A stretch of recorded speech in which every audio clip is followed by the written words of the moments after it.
শ্রাবণ মাসের তৃতীয় সোমবার আমি মন্দিরে পুজো দিয়ে দিয়েছি। আর এখন দেখো ঘরের শিব আছে, দেখো ঘরের শিব, এই আমার ঘরের শিব, তারপর আছে হনুমানজি, গুরুদেব, আর হচ্ছে আমার গোপাল। তো সব ঠাকুর পুজো দিয়ে আমি প্রসাদ নামিয়েও নিয়েছি। এখন আমি সিদ্ধ করব, মানে আতপ চালটা আমি হিসাব মতন করে জল দেবো, মাপ মতন। ওটা ওখানেই সিদ্ধ হয়ে যাবে, ওটাকে আলাদা করে মার গাঁথতে নেই। আর সব কিছু সিদ্ধ একটা প্রেশার কুকারে বসিয়ে দিয়েছি। আর তোমার কাজ কাজ করেছি, কাজ করে দোকান করেছি, দোকান করে এখন বাড়িতে আসলাম। এখন ঠাকুরও পুজো দেওয়া হয়ে গেল। আর আমার কাজের পথে মন্দিরটা পড়ে, ও দেখবে প্রায় ওই মন্দিরের ছবি আমি নিয়ে আসি। আমার খুব ভাল লাগে, যে কোনো মন্দিরে আমার খুব ভাল লাগে। আজকে প্রচণ্ড গরম, গলা শুকিয়ে যাচ্ছে, তাই কী করবো, একটুখানি ঠাকুরের প্রসাদ দিয়ে একটা বাতাসা দিয়ে একটু জল খেয়েছি। তারপরে সিদ্ধ হলে খাবো। কিন্তু বিয়ের আগে যখন আমার মা করাতো, আমরা কিছুই খেতাম না। পুরো একদম দুপুরবেলা কি প্রায় সূর্য ডুবে যেত, তখন ধরো 5:30 6টা, সেই সময় কলা পাতায় করে একদম সিদ্ধ বসিয়ে, কোনো কথা বলা যেত না, সন্দব আমার কাছে আছে, আমি দোকানেও বিক্রি করি। তো সেইটা আছে আমার কাছে। কাঁচা লঙ্কা মা যেরকম শিখিয়েছিল সেরকম করেই খাই। আর রাতে আর কিছু খাবো না, রাতে ওদের জন্য আলুর দম আর ফ্রাইড রাইস করে দেবো। আমি আর কিছু রাতে খাবো না, আমি আবার খাবো কাল সকালে। আর দেখো সোমবার বলে আমার দোকানে এই চুড়ি রেখেছি, আমি পরেছি, অনেকেই নিয়ে গেছে আমার থেকে, তারাও পড়েছে। তা বন্ধু, যাই হোক, আমার যেটা বলার মেন কথা হচ্ছে, এই অন্নপূর্ণা, আগে তো লক্ষ্মীর ভাণ্ডার আমরা সবাই পেতাম, অন্নপূর্ণার ভাণ্ডার যেটা দিচ্ছে সরকার, যা যা প্রয়োজন আমি একদম কারেক্ট, কিন্তু আমি আজ অবধি টাকা পাইনি। আমি কিন্তু অনলাইনে ফর্ম ফিল আপ করেছি, তবুও আমি টাকা পাইনি। তো কী করব, অনেক ভিডিও দেখি, অনেক দিদিভাই হয়তো সত্যি তাদের খুবই প্রয়োজন, আমারও প্রয়োজন, তো তারা খুব ঝামেলা করছে যে টাকা না পাওয়া অবধি। তো আমি কি বলবো, যে ঝামেলা করো না তোমরা, পাবে নিশ্চয়ই। সরকার তো বেশি দিন হয়নি এসেছে, তাদেরও তো একটু বুঝতে সময় লাগবে, জানতে সময় লাগবে, তারপরে তো সব কিছু হবে।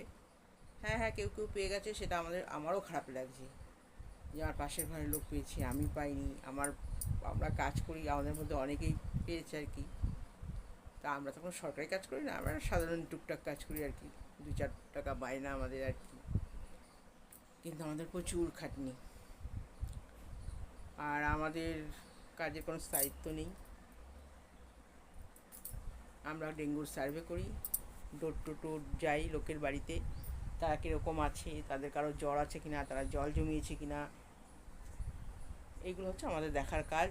কোথায় নোংরা পড়ে আছে সেগুলো তার বাড়ির লোককে বলে দিই, বা পৌরসভাকে আমরা জানিয়ে দিই। এই সব কিছু নিয়ে হচ্ছে। তারপর আমাদের বৃষ্টি, তোমার ঝড় হোক, বৃষ্টি হোক, প্রচণ্ড গরম হোক, তাপ হোক, আমাদের সবসময় ডোর টু ডোর আমরা প্রত্যেকদিন 7টা করে বাড়ি সার্ভে করি। তারপর আমাদের অ্যাপসের কাজ হয়, সেটাও করি।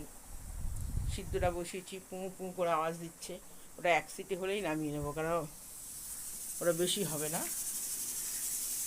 একটা সিটি মেরে শুধু কাঁচকলা আছে, পেঁপে আছে, আর কুমড়ো দিয়েছি, কুমড়ো ভাতেটা খেতে আমার ভীষণ ভালো লাগে। আজকে আমি ঢ্যাঁড়সটা পাইনি, ঢ্যাঁড়সটা আনাও হয়নি। আর এই দেখো আতপ চাল ভিজিয়ে রেখেছি, হাজবেন্ডও খুব ভালো খায়, বলছিল তুমি করলে রেখে দিও আমার জন্য, আমি একটু পরে দিতে, মানে রাতে যখন আসবো সন্ধ্যার পরে তখন একটু খাবো। তা আমি ঠিক আছে তোমার জন্য রেখেই দেবো। তো এখন দেখো এটা একটা, অবশ্য পেঁপে আছে, তো এমন মনে হয় একটা সিটিতেই হয়ে যাবে, একটা সিটি মারলে এটা নামিয়ে রাখবো। আর বন্ধুরা, অনেক দিন হয়ে গেল যে আমি একটা লং ভিডিও দিতে পারছি না, কারণ এতটাই কাজের তারা। আর আমার সত্যি বলতে গেলে, আমি তো প্রথমে যখন আমি চ্যানেলটা খুলেছিলাম, আমি রান্নার ভিডিওই দিতাম মেন। আমার ছেলের বার্থডে ছিল, সেই রান্না দিয়ে আমি শুরু করেছিলাম। এই যাই হোক, 1-1.5 বছর 2 বছর হতে চললো। আর এখন আমি অন্যরকম ভিডিও দিই, রান্নার ভিডিও দিই, সব রকমই দিই। তো বন্ধুরা, তোমরা প্লিজ আমার চ্যানেলটাকে সাবস্ক্রাইব করে দিও, পাশে থাকা বেল আইকনটা পুশ করে দিও। তারপরে আমি যত ভিডিও পোস্ট করবো, ইচ্ছা করে যে লং ভিডিওগুলো করি, কিন্তু একদমই করে উঠতে পারছি না, প্রচণ্ড কাজের চাপ, আর অনেক ভোরবেলা রান্না করতে হয়। একদিন 7টার মধ্যে খেতে বসে যায়, আমি বলবো আমি 4:30 5টার সময় উঠে আমি রান্না করি। তারপরে আর তখন মনে হয় না যে ভিডিও করে গলাতে আওয়াজ বের করতে পারি না। এমনিতে আমি খুব আস্তে কথা বলি, সবাই বলে হ্যাঁ আমি সত্যি আস্তে কথা বলি, চিৎকার করে কথা বলতে পারি না। তবে সময় বিশেষ করি, তবে ছেলের সাথে বলি। ছেলের উপরে রাগ হলে তখন ছেলের সাথে বলি, আর কাউকে কিছু বলি না। আর আমি বলি সবাইকে বলছি ভগবানের প্রতি বিশ্বাস রাখবো, ভগবান ছাড়া কিছু নেই। ভগবান যদি চায় আমরা নিশ্চয়ই পাবো, কারণ আমরা পাওয়ার উপযুক্ত, আমরা পাবো। এই আমার গোপাল বসে আছে দেখো, হরে কৃষ্ণ হরে কৃষ্ণ। আর এই দেখো, এই হচ্ছে আমার গীতা। এই গীতা বইটা আমরা সবাই পড়ি, আমি পড়ি, আমার হাজবেন্ড পড়ে, আমার ছেলে পড়ে। সব ভগবতে গীতায় নম, বাসুদেবায় ভগবতে গীতায় ভগবতে নম। তো আমার এখন টেনশন হচ্ছে যে যে আমার টাকাটা ঢুকবে কিনা। দেখো সবারই তো প্রয়োজন আছে, আমরা তো এরকম কিছু আমাদের অবস্থা না, এই তো দেখছো আমরা একটা ভাড়া থাকি, তবে এটা সরকারি আবাসন। তো যাই হোক, ওই যে নিজের বিশাল কিছু আছে সেসব কিছুই নেই, নুন আনতে পান্তা ফুরায় সেই রকমই অবস্থা। তবে ডাল ভাত খেয়ে আছি, সবাই কাজ করি সেরকম, কেউ কিছু, হাজবেন্ডও খুব মানে সামান্য টাকার মায়না কাজ করে, আমিও তাই, ছেলেও তাই, সবাই তাই। তো ওইভাবেই চলে যাচ্ছে। আর দেখো বর্তমানে জিনিসপত্রের যে দাম, আমি তো পুরো মাথা ঘুরে যায়। আগে 100 টাকা নিয়ে বাজার করে মাছ বাজার টাজার সব হয়ে যেত, এখন 500 টাকা নিয়ে বাজার করে শুধু কি 500 টাকার মাছই হয়ে যায়। আর একদিনের মাছ হলো না, তুমি 1 কিলো মাছ নেবে তো 300-350 টাকা, আর কি থাকবে। তো এত মূল্যবৃদ্ধি কি বলবো, একদম আমাদের মতন সাধারণ লোকের হাঁপিয়ে হাঁপিয়ে উঠছে আমরা, পারছি না। দোকানের মাল অনেক বাকি আছে কেনা, কিনতে পারছি না। তাই বলছি যদি আমি সত্যি আমি লক্ষ্মীর ভাণ্ডারটা পাই, আমার দোকানের মাল আমি কিছু কিনতে পারবো, আমার ব্যবসাটাকে আমি একটু দাঁড় করাতে পারবো, এটা আমার ভীষণ প্রয়োজন। তাই আমার টেনশন আর কি। কিন্তু না পাওয়া গেলে তো আমি কপাল থাপড়াবো না, আর সরকারকে গালাগালি করবো না যেখানে পাচ্ছি না, কেন পাচ্ছি না, না না, পেলে পেলাম ভালো, তাহলে আমার দিনগুলো ভালো চলবে। না পেলে আমার সেই কষ্ট কষ্ট করেই আবার চলতে হবে, আর কি করবো। চলো বন্ধুরা, অনেক কষ্ট করে ঘরের জিনিস করি। এই দেখো আলমারিটা আমার বিয়ের আলমারি, তো রঙটা খুবই নষ্ট হয়ে গেছিলো, এটা রঙ করতে আমার 5,000 টাকা লেগেছে। তো যাই হোক, আমি টুকটাক করি, হাজব্যান্ডের টাকা দিয়ে সংসার চলে, আমি চলো আমি এটা করি। এই দেখো আমার ফ্রিজ, এটাও আমি করেছি।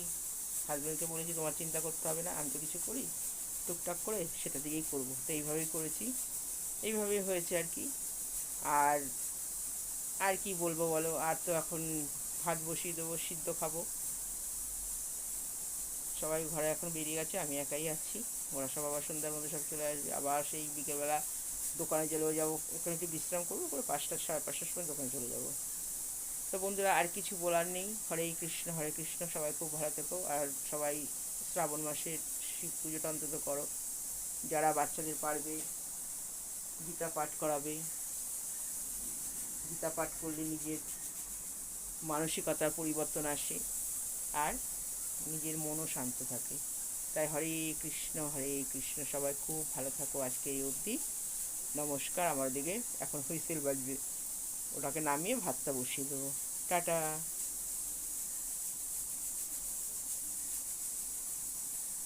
বলে নিচ্ছি, কেন খাওয়া শুরু করলে কিছু বলা যাবে না। এই দেখো সিদ্ধ করেছি সব, আর এই যে আতপ চাল সিদ্ধ, লঙ্কাও সিদ্ধ করেছি, কাঁচা লঙ্কা নিয়েছি, বিট লবণ নিয়েছি। আর এই দেখো কতটা সিদ্ধ রয়েছে, হাজবেন্ড এসে বলেছে রাত্রিরে খাবে, এই জন্য রেখে দিলাম। ভাতও আছে অনেকটা। তং শিবায় নম, হর হর মহাদেব, মহাদেবের নাম করে এবার খেয়ে একটু বিশ্রাম করে তারপর আবার চলে যাব দোকানে। বন্ধুরা সবাই খুব ভালো থেকো, সুস্থ থেকো। আর সোমবার দিনটা সবাই পালন করো। এখানে আছে কাঁচকলা, পেঁপে, পটল, টমেটো, কুমড়ো। আজকে আর ঢ্যাঁড়সটা পাইনি, কারণ মনে ছিল না আনতে, তাই জন্য। নাহলে আমি ঢ্যাঁড়স ভাতেও ভীষণ ভালো খাই।